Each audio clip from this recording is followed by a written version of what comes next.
The Holy Quran, Surah Muhammad, chapter 47. May peace and blessings of Allah be on our beloved Prophet Muhammad. Surah Muhammad, chapter 47 of the Holy Quran, is a Medinan surah with 38 verses. It's also known as al-Qitāl, or fighting, because of its focus on war and confrontation between believers and disbelievers. The surah was revealed during a crucial time in early Islam after the Hijrah, or migration, to Medina, when Muslims faced persecution and the threat of war from the Quraish of Mecca.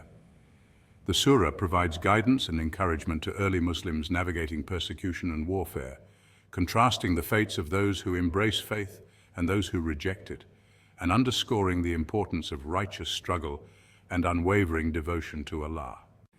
So let's begin. I seek refuge in Allah from the rejected Satan, in the name of Allah, the most merciful, the most compassionate. Allah has caused the works of those who disbelieve and hinder people from the way of Allah to go to waste.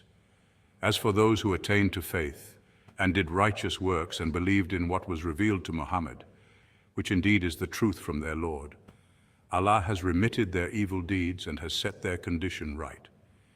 That is because those who disbelieved followed falsehood, whereas those who believed followed the truth that came to them from their Lord. Thus does Allah set forth to people parables showing their true state. When you meet the unbelievers in battle, smite their necks until you have crushed them. Then bind your captives firmly. Thereafter you are entitled to set them free, either by an act of grace or against ransom, until the war ends. That is for you to do. If Allah had so willed, He would have Himself exacted retribution from them, but He did not do so, that He may test some of you by means of others. As for those who are slain in the way of Allah, He shall never let their works go to waste. He will guide them and set their condition right, and will admit them to paradise with which He has acquainted them.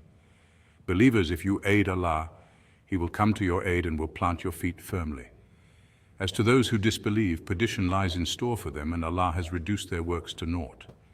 That was because they were averse to what Allah had revealed, so He let their works go to waste. Have they not journeyed through the land to see the end of those who went before them? Allah utterly destroyed them. These unbelievers are doomed to the same end. That is because Allah is the protector of the believers, whereas the unbelievers have none to protect them. Allah shall admit those who believe and do righteous works to the gardens beneath which rivers flow. As for the unbelievers, they enjoy the pleasures of this transient life and eat as cattle eat. The fire shall be their resort. O Prophet, how many are the cities that had greater power than your city that drove you out? We destroyed them, and there was none to protect them. Then can he who is on a clear guidance from his Lord be like him whose evil deeds have been embellished to him and who pursued their lusts? Here is the parable of paradise which the God-fearing have been promised. In it shall be rivers of incorruptible water, rivers of milk unchanging in taste, and rivers of wine, a delight to those that drink, and rivers of pure honey. In it they will have every kind of fruit, as well as forgiveness from their Lord. Can such be like those who will abide in the fire, and will be given boiling water to drink, that will tear their bowels apart? Among them some give ear to you, but no sooner do they leave your presence than they ask those endowed with knowledge, "What is it that he said just now?" Such are those whose hearts Allah has sealed, and who pursue their lusts. As for those who were led to the guidance, Allah increases them in their guidance and causes them to grow in God-fearing. Are they waiting then for anything other than the last hour to suddenly come upon them? Already some of its tokens have come, but when it does actually come upon them, where will any time be left for them to take heed? Know therefore, O Prophet, that there is no God but Allah, and ask forgiveness for your shortcomings, and also for the shortcomings of believing men and believing women. Allah knows the places where you move about and where you dwell. The believers used to say, "Why is a surah?" That would ordain fighting not revealed. But when a definitive surah was revealed wherein fighting was mentioned, you saw that those in whose hearts there was a sickness looked at you as though they were about to faint at the approach of death. Pity on them. They keep affirming their obedience and saying good words. But when a course of action was clearly determined, it would have been better for them if they had proved true to Allah.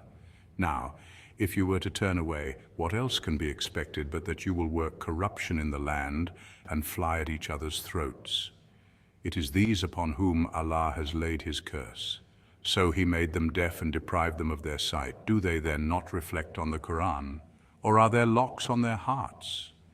Certainly those who have turned their backs on the true guidance after it became manifest to them, Satan has embellished their ways for them and has buoyed them up with false hopes. This because they said to those who are averse to the faith that Allah has revealed, "In some matters we shall obey you. Allah has full knowledge of their secret parleys." But how will they fare when angels will take their souls at death and will carry them, striking their faces and backs? That is because they have followed a way that angered Allah and have been averse to his good pleasure, so he reduced all their works to naught. Or do they, in whose hearts there is a sickness, believe that Allah will not bring their failings to light? If we were to so will, we could have shown them to you so that you would recognize them by their faces, and you would certainly know them by the manner of their speech. Allah knows all your deeds. We shall certainly test you until we know those of you who truly strive and remain steadfast, and will ascertain about you. Those who disbelieved and barred others from Allah's way and opposed the messenger after the true guidance had become manifest to them, they shall not be able to cause Allah the least harm. Rather, Allah will reduce all their works to naught. Believers, obey Allah and obey the messenger, and do not cause your works to be nullified. Verily, Allah shall not forgive those who disbelieved and barred others from Allah's way and clung to their unbelief until their death. So be not faint-hearted and do not cry for peace. You shall prevail. Allah is with you and will not bring your works to naught. The life of this world is but sport and amusement. It's a fleeting moment. If you believe and are God-fearing, he will grant you your reward, and he will not ask you for your possessions. Now, if he were to ask you for your possessions and press you in that regard, you would have grown miserly, and then Allah would have brought your failings to light.